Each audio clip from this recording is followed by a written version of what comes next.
Calling to order the Library Board of Trustees. The whole meeting Wednesday, May 18th at 6 o'clock p.m. And we will do a roll call. Trustee Warren. Present. Trustee Rashida. Present. Trustee Stowe. Thank you. Did you say here? Okay. Yeah. Trustee Richardson. Here. Trustee Pika. Present. And do I need to list everyone? Yeah. Right. Also present are Director Whitmer and Paul Doberston and Mary Kelly Marcos, and Kathy Gatos, and Jackie Davis, and Duncan Jones. All right.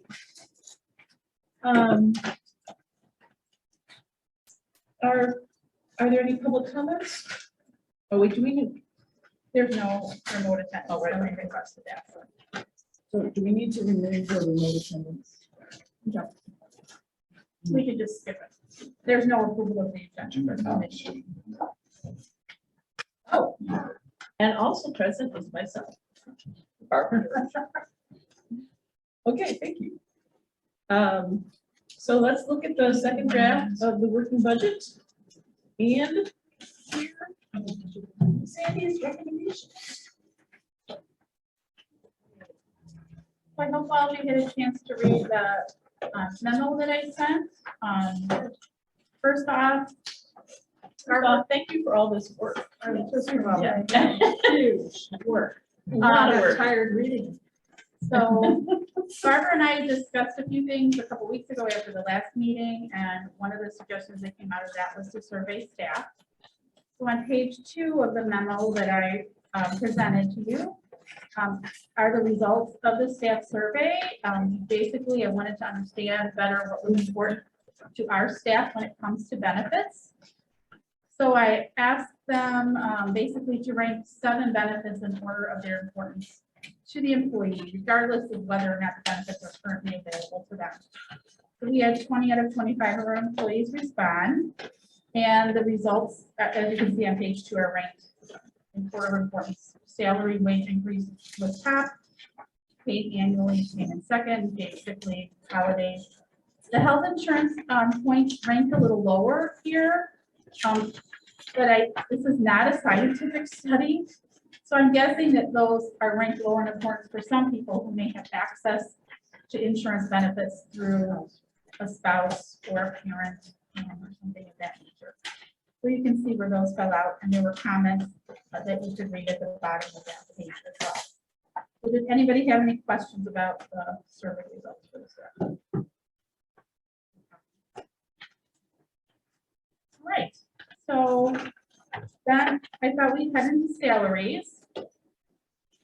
So my recommendation is a blended salary increase. It appears that most libraries are giving anywhere between a 5% and a 7% increase this year. I'm suggesting that we blend the salary increase so every employee would get a 4% cost of living increase. That would just be a given. And then they would also be eligible for a merit increase of up to 2%, depending upon their overall performance rating. So that's my suggestion for increases. Does anybody have any other thoughts about that? I think it sounds really good what you've done. Yes. All right. The other impacts for the salary budget are 2 things. That I'm increasing our vacant shelter position from 16 to 20 hours. This is really necessary because of the increased workload that our shelters have since we've joined SWAN. They're moving a lot of material. And then I've also added 5 hours per week for an existing employee to teach computer classes, most of which would be in Spanish. So that's directly addressing one of our strategic priorities. So those monies are there. So those recommendations that basically up to a 6% increase for people, the shelter position and the computer class position brings the salary lines for the budget draft to $1.125 $1,125,300. Okay. So that's kind of the baseline. But then I'm strongly recommending that we add these two other full-time positions. These costs are not included in the budget, so I need some feedback from the board as to whether you're in favor of this or against this, or if we can include these positions. One I've labeled here, a human resources specialist. As I've investigated this, I think it's really going to be more of a human resources manager position. It's something that really, I think that not only would Jackie and myself benefit from having someone manage the human resources function, but I think it would also benefit all of our managers. Every time we have a vacancy, it kind of slows us all down. We have to stop whatever we're working on and turn our focus toward recruiting, interviewing, hiring, and then onboarding the new employee. Most of that recruiting and hiring process will be handled by the HR manager, primarily their job. They would also coordinate some of the onboarding functions and actually help us get our onboarding process really in better shape than it is now. I think that's one of the things that we might be lacking. And the more I try to learn about employee retention, the more that I'm hearing that onboarding phase is really a key part of employee satisfaction. So they would help us get that up and running. It is, I've looked at the benchmarking for this position, and I'm estimating that the salary would be $60,500. I did, Barbara asked me to work with Jackie to see if we might be able to do something different with this position to make it, correct me if I'm wrong if I'm saying this wrong, but to make it more flexible so it would not only focus on the HR function, that there would be other things that this employee would be responsible for. But today I drafted, we kind of finished, we had some other things come up this week, but there's a TAN memo on your desk. I kind of reiterated, I think that all of our job descriptions include other duties and assignments. So there is some flexibility there. And we can always change the job description responsibilities if we find that there's not enough work for this person to do with the full-time hours. I do have concerns that adding other duties, like say, tacking on building maintenance to this job, would make it difficult to recruit. Jackie's happy to include that, but it would make, I think it would make it difficult to recruit somebody because I don't know how many HR specialists also have experience managing facilities. I think that could kind of throw a wrench in the recruitment. I also do not believe that this position is the silver bullet that's going to solve our employee retention problems. I think more and more we are going to see that people move from job to job these days. It's not an unusual thing for people to always be looking for the next opportunity. I think that's just going to be the nature of the job. This position, as I mentioned, it's going to allow our managers to concentrate on managing their departments and spending hours, instead of spending hours, days, even weeks, trying to recruit and hire new people. Agree with that, Paul? It is time to. It is good. Yeah. So on page 3 of this memo, the last page, Jackie and I met and we reviewed what we felt that this position would be responsible for. So I'll give you a few minutes to look at that. Maybe that will give you some idea. These are things that pretty much Jackie and I are managing these, and it has become, I'm just going to say it's overwhelming. Too much. It's Too much work.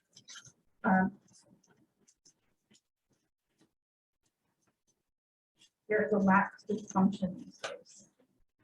Yes, I think it's a lot more than it even was 10 years ago. Yes. I think it's asking I too know much. maybe this list is complete, not that I have anything to add at this point, but as you think about it, other things will become Right. Yeah. evident that need to be added. This is a lot involved, just way more than what Jackie and Sandy should have to do. We have added to what would basically be normally the human resources function. We also feel that this person could also manage the payroll process. So that's another piece that would. Would they also be able to, like, talk about benchmarking and, you know? Right, Yeah. right. Do the salary benchmarking, rewrite the job descriptions. Is payroll not on here because you haven't made that decision? Payroll is on there. It's the fourth bullet from the bottom. Process employee Okay, payroll. and got it. doing All right. transactions, yeah. I think having an HR, whatever title they're going to do, will establish some consistency in HR policies and practices. That's true. And it'll be a source of, everybody's doing everything the same way is what I'm trying to say. And I think too, it would be nice for the staff Yes. to know that there is a point of contact if they have some concerns about anything, really, a grievance or just an employment matter, that they could have someone to go to. Because sometimes it's me, sometimes it's Jackie, sometimes it's the manager. Like Jerry said, it's consistency for. So that's one of the positions that we're recommending. The second position is the graphic designer position. This is something simply that over a period of 4 years, we've had 4 part-timers in this position. I think in libraries, this is becoming something more and more libraries are using. And there are more full-time positions available for people to jump to. Would you agree with that, Kathy? I would agree with that. Yeah. So Kathy has definitely been holding steady with some help from our contracted designer, who is actually a former employee, was part-time here, did excellent work, but had a full-time opportunity elsewhere. But she has been doing our newsletter, some of our flyers for us, but Kathy really has been wearing 2 hats, both the kind of a content communications manager as well as doing some graphic design. And she's learned a lot, she's capable, but this is not a sustainable situation. And there are, I'm sure, tons of lists that this team would like to hand off to Kathy and a graphic designer could. And having a professional graphic designer on staff would speed things up incredibly, I think. The people that we've had in the past just knock things out very quickly. So we're spending a lot of time on this graphic design work. Probably not getting to everything that we'd really like to be doing. So I think that this would be a good addition to the team. And they would also, I think, use some of this work that we're doing to try to raise awareness of the library, whether it's through different strategies for mailing or flyers in different places in the community that they could get together for us. So that's the second full-time position that I would recommend. Questions or comments about that? I just wanted to go back really quickly to, well, not to change the subject. So does anybody have any comments about either of these positions? Well, I think too, the graphic designer, it's gonna allow Kathy to enable to have more ability to outreach to the community, to figure out what opportunities may be out there for the library to be a presence at. And if she has to, you know, you could say, break it down each time to figure out what can be presented. That's right. And she may have to pivot a lot more quickly on some of these things, especially with the summer and a lot of the events coming. And an outreach is not a one-person job. It requires the involvement of every department in the library. Kathy sometimes has that up, but we need everybody to participate. Right, but what I meant was just, you know, if she's able, because sometimes the marketing and figuring out, because I know she had what, the go-to bag or whatever Go-to for last box. summer. I've got And 2 just- go-to boxes now. Yeah, well, that's what I mean. It's just, you know, to prepare it and do that. I would say is, you know, not that the rest of the library doesn't participate, but to get Right. ready for those events is kind of a major thing to. Right. And if she has to stop and design something each time, and then it's. I think the more things we realize that we depend on Kathy to do, the harder it is for her to do her job because she's not able to devote the time she feels necessary to all those things. And it's better to spread it out because it's only going to grow. This is not a thing that's going to go away. It's only going to become a bigger and bigger nut to crack. And I think she needs a steady source. Right. Kathy's excellent in her job. So what I'm gonna say next is not a dig at Kathy. No. Kathy is in high demand, and she does her best to satisfy everyone's requests. But she does have to prioritize, and she's human. She can't That's do my point as well. everything, and our lists are long. Our lists are long. We could keep her busy if there were 3 of her here, so I think that this would be a worthwhile position. It is a good investment. Yes. All right, I just wanted to circle back to the salary increase. And I'd like to see there be a possibility of getting a really outstanding employee who really is doing outstanding work. I mean, truly. Maybe the possibility of going up to 3%, not capping it. But typically, those merit increases are based on the overall performance rating that our employees receive. So if they receive an overall performance rating of needs improvement, which they shouldn't, they would be eligible for no merit increase at all. If they receive the needs expectation, they would get like the halfway point.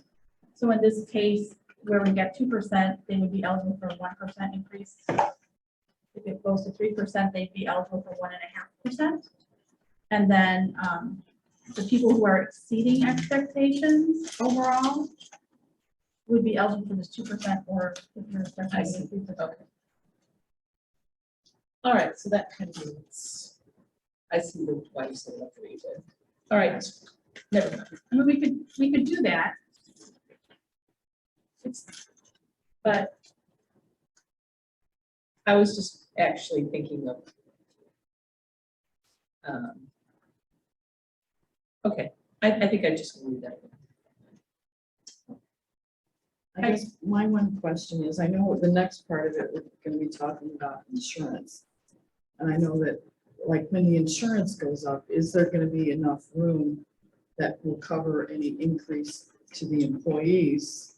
Because it always seems like where I work, it's great that I get that cost of living, but then that's just enough to cover the increase. It doesn't, you could say, add anything to the increase on everything outside. I've tried to build something into my recommendations and if I don't touch on that, maybe at that Okay. point, let me know because Okay. I've tried to approach that a little differently. Okay. That will maybe smooth that transition at least for this year. And Barbara, to your point about like people who are have really gone above and beyond on a special project or something, usually those individuals get a little extra stipend, like a flat rate bonus award for a job well done. So those people are recognized. Okay. It's more meaning. Okay. Okay, I think we can move on. All right. So IMRF, it just says we budgeted $110,000. That's based on the total salary line. And all of our employees in the new fiscal year will be IMRF eligible. That was something that I was working toward. I think that's a good thing. It's a great benefit, number one. And number two, it adds some flexibility to our scheduling of employees. We don't have to worry about the capped hours. So that it can help, especially in public services and member services where there's a service desk. You can see what those full-time positions would add to the budget line. And the same is true for the next 2 lines on page 4 for the Social Security and Medicare lines as well as unemployment.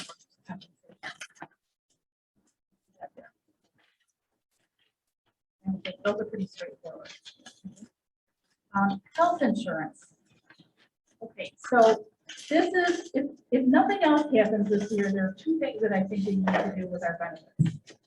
One is for health insurance, we need to provide some sort of a premium sharing for people who have either a spouse or a dependent child or family coverage. I looked at comparative data for libraries that were similar to us. Of the 6 libraries that we found for the employee-only premium, Warrenville and one other library paid 80% of that premium. The others paid 85, 95, 97, and 100%. So we're on the low end of that premium share for the employee. My recommendation is that we pay 90% of that employee premium. And then for the family coverage, only our library and one other library paid 0%, zero share of that. The others paid, one paid 56%, one 80%, 85%, and 93%. We're also on, like, we need to up our game with that. So my recommendation, right now we have, well, Jake, I think we offer 4 different insurance plans. We have an HMO, Like the 750 PPO, a 1,500 PPO, and then a high deductible. HSA. So we would look at those 4 plans and figure out which has the lowest premium each year. And we would base our share of any premium on that lowest paid plan. So it would be a flat amount based on that lowest plan, regardless of which plan the employee chose to participate. And when calculating that amount for the employee, we would pay 90%. The employee would be responsible for the remaining 10%. And for the family premium, we would pay split the cost 50-50. So this is where, to Heather's point, as these insurance premiums raise, which Jake and I got kind of, I think, bad news yesterday, that our insurance rates are likely to go up at least 15% next year. Wow. That when we Yes. up the library All of it. share, when we up the library share of that premium, that helps to smooth that, or reduce that impact on our employees. So that's another goal out of this. This premium sharing policy would not go into effect until January 1st of 2023. That's the start of our renewal. That's the start of our year for insurance. So that's when it would be effective.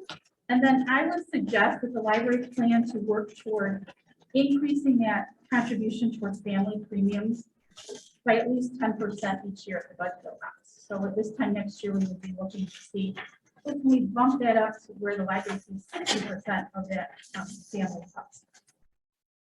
This year, taking on that 50% is a pretty big hit, depending on how many employees we actually have to participate in it. And it may change how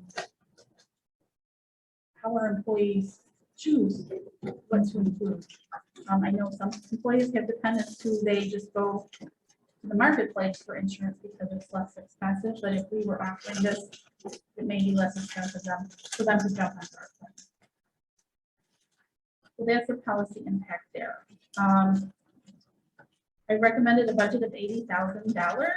That I believe in the memo I did today.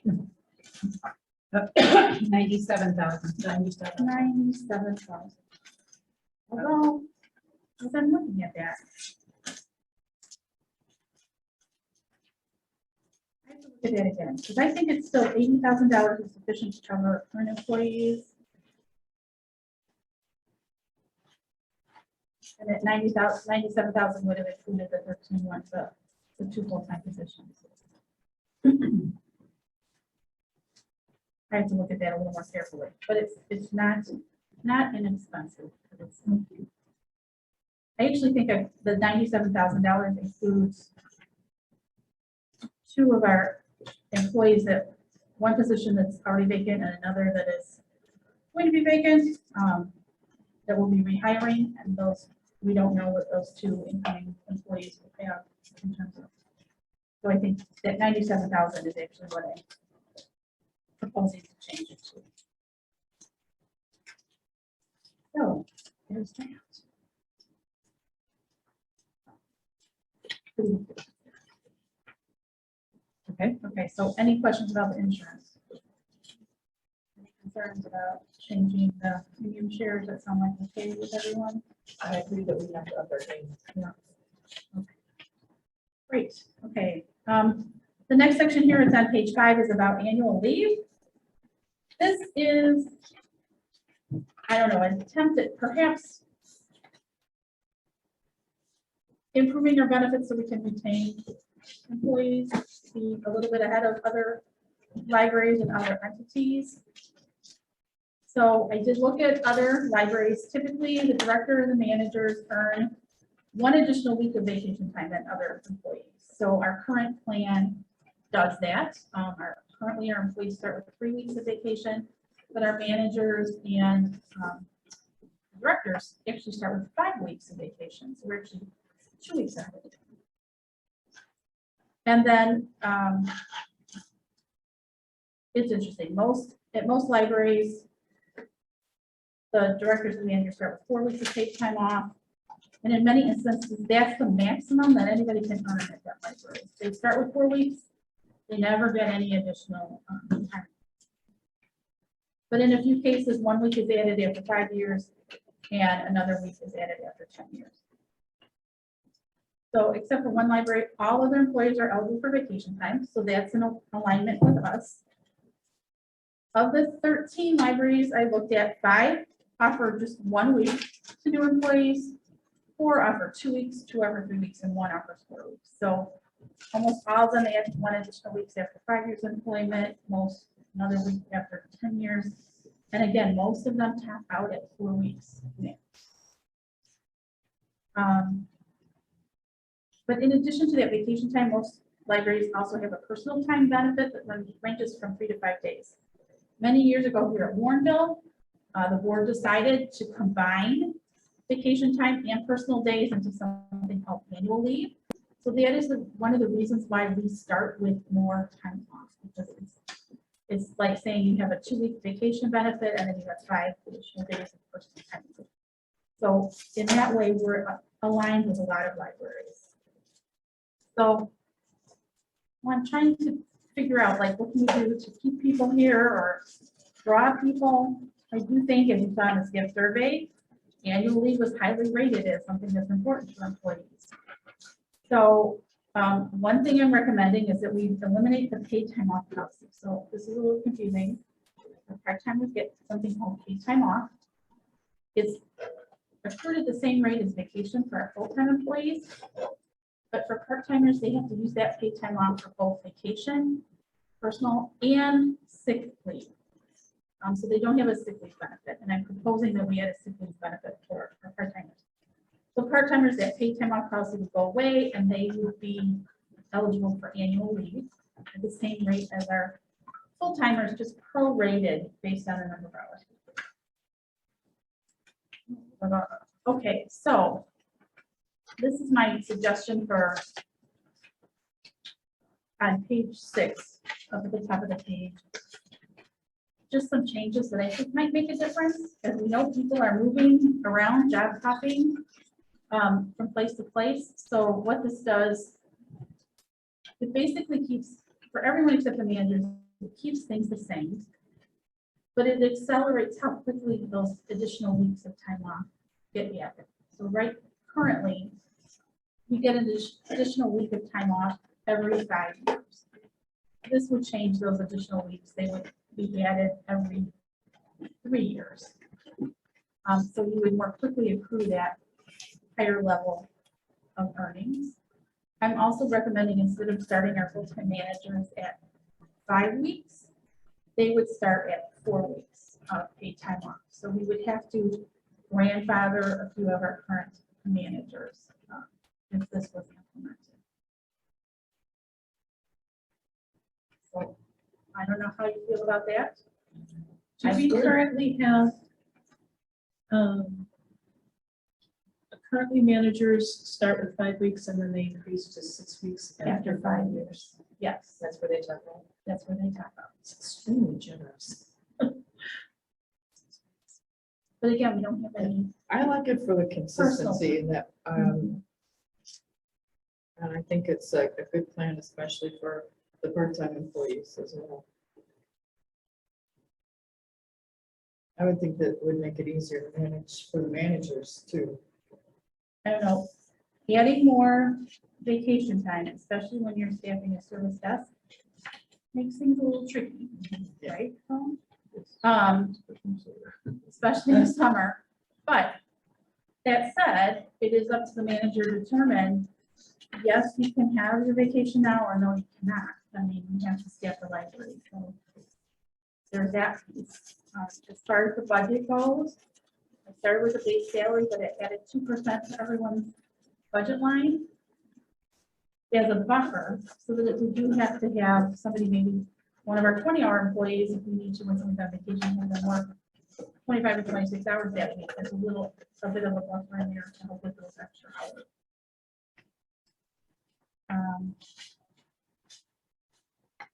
And then just sit here, you know, if we adapt this new policy after a year, you know, we may have to make adjustments to the budget, because we'll have a better impact, a better understanding what the impact is on scheduling. You know, hire additional staff close to these vacations or not. I don't know. Do you think this would end up being negative then? I think it's a very positive thing. I think it's positive for Extremely the positive. employees. I think it could be challenging for scheduling. It gives an employee something to work towards. And it's a well thought out, a lot of work has gone into this, which I'm impressed with. And if I was working, if I was, 50 years younger, kidding, no, 40, no, 30 years younger, I would really be impressed with this job offer, what they provide. I would definitely take it. Okay. Any more thoughts there?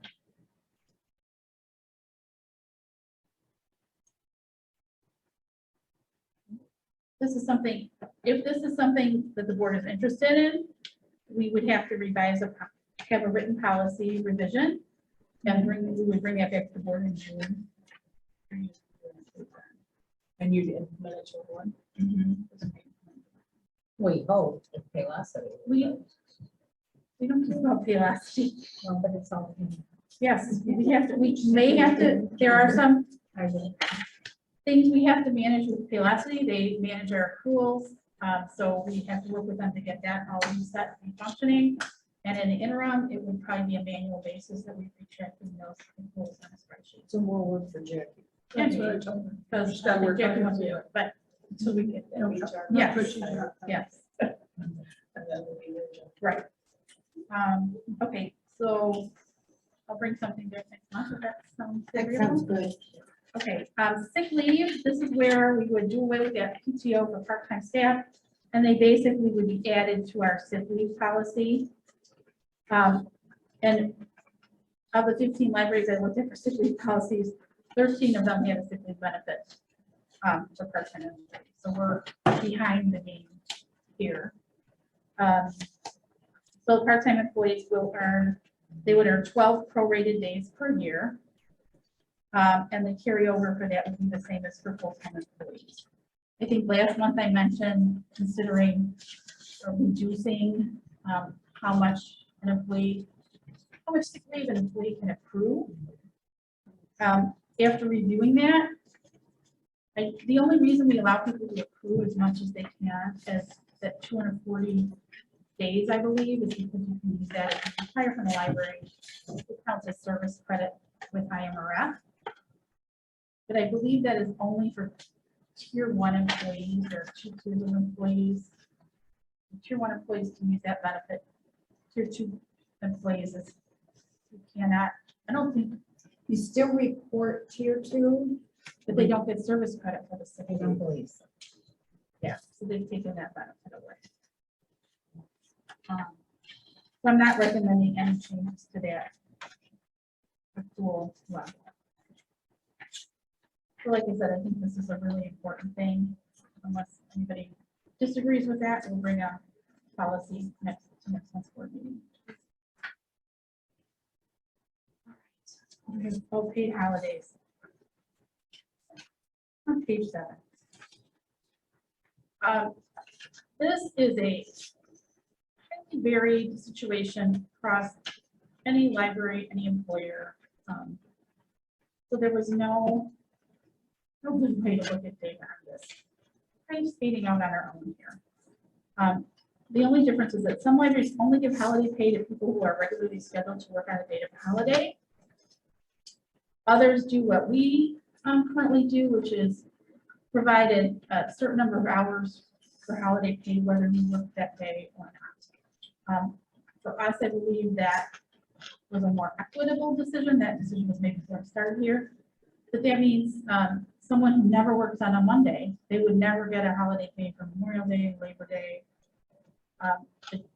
Having everybody earn something for each holiday, it doesn't matter if you work or not.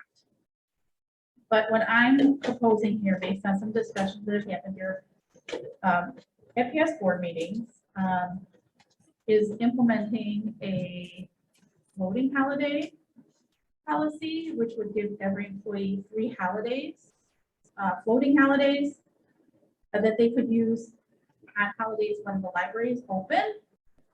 But it is either a religious holiday, a state holiday, a federal holiday, or as our employee handbook committee suggested, an employee's birthday. So these would be granted on an annual basis. We will probably have a date in the fall that everybody, hey, this is your chance to request your floating holidays. Turn your request in by this date. And then we would go according to probably the religious holidays first, because that is a legal thing that we have to comply with. And then through employee seniority, assign the others. Those would need to be taken in full day increments. You couldn't take a half day here and half day there. You're either off or you're not. They would not be carried over and they would not be paid out. Yeah, and we would continue to award full-time employees get 7.5 hours for each paid holiday. And then for part-timers, I'm recommending that we change the way we calculate the holiday pay. Right now, we look back a year to see how many hours they worked, and then do a calculation to determine what their holiday pay is. I think it's probably more equitable to base it just on what their authorized weekly hours are. So if someone is authorized to work 20 hours a week, we would take that 20-hour week, divide it by 5 days, and they would get 4 hours for each paid holiday. So it would vary, and it would be, I think, much easier for our managers to implement that paid holiday. So you would be taking away the practice that we're using now, where each of the employees get some kind of pay for holiday, and then you would just be shifting it to this floating holiday. No, the employees would still get the paid holidays that they're entitled to now, and in addition to that, they would get 3 floating holidays. Yeah, that wasn't stated here. So the one question I had, so say when the holiday falls and they're getting paid for the holiday, are they that, say a 20-hour employee, would they, so would it be the 20 hours plus the holiday pay? Would they be working 20 hours the rest of the week, or is that sort of taken into account where you could say don't have to make it up, so they get up to 20 hours for that week? We usually take it into account, and it's different for every employee. Okay. But we had a discussion at a management team maybe 2 months ago, because what occasionally happens is you might have an employee who's scheduled to work on a holiday, and maybe they're an employee who usually works 6 hours, but they're only getting paid 4 hours. So they're actually losing time. They would have the opportunity to work with their manager to make up those extra 2 hours in that week, or they could choose to use vacation time to make, the goal would be to make them whole, for instance. I think that's what we discussed. Any questions about holidays? So we'll bring that policy back. All right. So that really covers most of the expenses, except for something that I'll point out on the tan sheet a little later. Developer donations, my recommendation is that we ask the city to use those developer donations that they have for us. So we can use that for that certificate payments. I think they have like $17,500, so if it's up to you, I'll just budget to ask for up to $20,000. You can't ask for more than what they have, but maybe they'll have $20,000. And on the back, this may change based on some of the things we learned this week.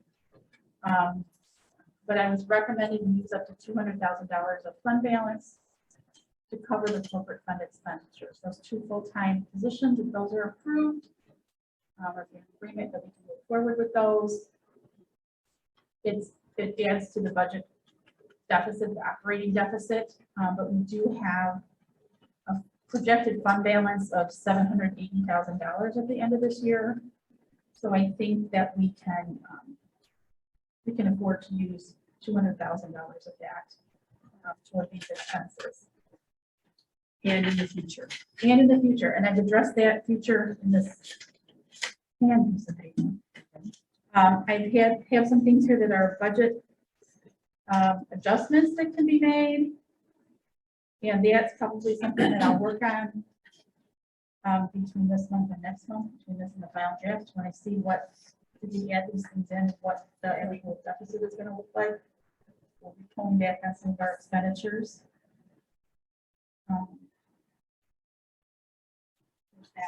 So in the future, if we fund those 2 new positions this year out of our corporate fund, Right. in the future, we expect to be able to pay for those. You said that was I think addressed. so. Yeah, so on page 2 of this scan sheet, there's the section in the middle, it's called other use of fund balance and sustainability. So, you know, some of these things that I've noted here are going to require us to use more of the fund balance. These 4 items I've listed here are what's going to protect us from overspending in the future. So the consumer price index has gone up. That's going to enable us to increase our tax levy by 5% next year. So that's going to result in an increase of $90,000 to $100,000 in property tax revenue beginning next fiscal year 24. So that will help buffer some of these expenses. If this consumer price, if the inflation continues as it is, the following year there's a possibility that we'll also be able to add another 5%. So that looking at considerable increase in our revenue. The second item here is new construction in non-TIF areas of the district should result in additional property tax revenue in future years. So there are 2 particular big projects right now. The Arden Apartments on Ferry Road, as well as these are called Westland Apartments, which are in Cantor, they're near the Red Robin restaurant. Those have not been added to the tax rolls yet, so we'll be getting increased income from them. We should also expect, I think, a small increase in TIF reimbursement for the TIF assisted residential developments as they are completed to come on the rolls. And then the 4th item is at some point the city of Warrenville will conduct a special census in those areas where this residential construction has happened. And that will give us a more accurate count of the population, which should have a positive impact on our per capita income. So these are areas where our income should increase in the coming years. That makes sense. But if you flip back to the first page of this memo, this week has been a busy week at Warrenville Library. We've got lots of interesting news. Item 1 in here is about the property and liability insurance. So as part of our regular board meeting, Trevor Smith will be here to talk a little bit about the library insurance pool. He has sent out a quote, which I've reviewed. I don't think he's going to go over the quote specifically with all of you. I don't know if you want to listen to more numbers after listening to this, and he's aware of that. But we are currently on a fiscal year basis, a July 1 renewal for our policies, and this group has a January 1st renewal. And what that means for us is that we would pay a prorated premium to cover July through December this year. And then in January, we would have to pay for a full 12-month So that basically means we're paying 1.5 years worth of premiums in a single fiscal year. So I'm recommending we push the budget for that insurance package up to $32,500. What Seems about like a lot. that period of time? We already have some insurance in place for that period of time. that we're That's paying for. okay. So will that be canceled or we have to eat it? Our insurance ends June 30th. Oh, So they're gonna allow us to participate in their plan from July 1st to December I see. at a a little more than half of the premium rate. It's prorated and then we'll just run that for you. We're not gonna lose anything. We're not gonna say. Okay. Yeah, there is an officers and directors policy that was a 2-year plan, and we'll have to work with them to see if we can get part of that premium back from the current carrier. Is the That's only rest. option, sorry, is the only option to pay on an annual basis? They do not allow for any payment options I quarterly believe or so. biannually? I can ask, I think in most cases it's an annual payment, or there are additional fees if you choose to pay it differently. So, With a pool, you want to be as. right, and I think with the, like I said, the fund balance we have to do this. But the good news is that even if I project like a 10% increase for the next year's policy, it's still about $1,500 less than the premiums that our current year policies are paying. So I think that there will be savings over time with this pool. And I think you'll be impressed by the plan and the pool.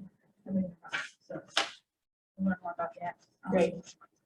Health insurance is $19,000. The door replacement, what's the famous phrase now? Supply chain issues? Yes. So the doors have been ordered, but they're not expected to ship in time to complete the work in this fiscal year. So we're going to actually add $16,000 to the budget for next year. And that comes out of the special reserve fund, which really doesn't matter whether we pay for it this year or next year. One kind of money, staying in the building. That should be happening next week, weather permitting. So that will be done in this fiscal year. So we'll be able to take $20,000 out of next year's budget for that. Our public PCs, we have budgeted $9,700 for those in this fiscal year. But Duncan has ordered, we only need really right now 6 PCs to bring it up to the full capacity that we had before the pandemic. He has ordered those. Much lower rate than $9,000, so we're taking Good that. job, Duncan. Next year's budget.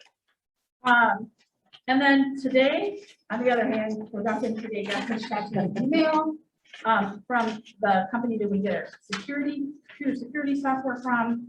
And that quote is $1,500 more than we originally budgeted, but it does give us 3 years for the price of 2. So we're adding $1,500 to that budget, but It doesn't seem outrageous. it doesn't, but it was shocking. Considering what it is, yeah, it's shocking. It was like, whoa, we weren't expecting that. So there's that. And Well, at least they know. yeah, any questions from anybody? You covered a lot of stuff here. I'm just amazed at the amount of work Wow, that you yes. have to put into this. And I am strongly in favor of many or all of these items, but I just keep hearing, we're not the only ones struggling with some of these issues as far as recruiting and retention. This is not just a library issue or a Warrenville Public Library issue. This is across the board in any industry, manufacturing. The workforce is a different workforce now because of COVID. So we do need to step up and do some of these things to recruit quality personnel. How long they stay with us, we could be doing everything right and they may move on because that is just the mentality now of the workforce. Right. And I think they stated, in this original memo that went out with the packet, there are other things that we need to consider when we're discussing employee retention, things like culture, leadership and management, opportunities for learning and advancement, and just having challenging and meaningful work. So those are things that I think the management team as a whole needs to work to address. It is like a holistic type of deal when it comes to this retention. Okay, so if you're okay with these recommendations, I'll finesse them into the big budget worksheet and we can review it as a whole next month during the regular board meeting and attending the committee meeting. That sounds agreeable to everyone? Sure. It sounds very agreeable to me. You worked hard, There's a lot of a lot of work. good suggestions here. Is there anything that anyone is feeling that needs more discussion on? No, Anybody? No? Okay. a lot of thought went into it, I think. Great. Thank you so much, Well Cindy presented. and Jackie and department heads. Anybody who had a finger in the pie. All right, so I'd like to entertain a motion to adjourn this committee of the whole meeting. I move that we adjourn the committee of the whole for Wednesday, May 19th. I second. All right, all in favor? Aye. Any opposed? Motion carries. We are adjourned. What time, Heather? Say again? Oh, I was asking Heather what time. No. That would be 6:51.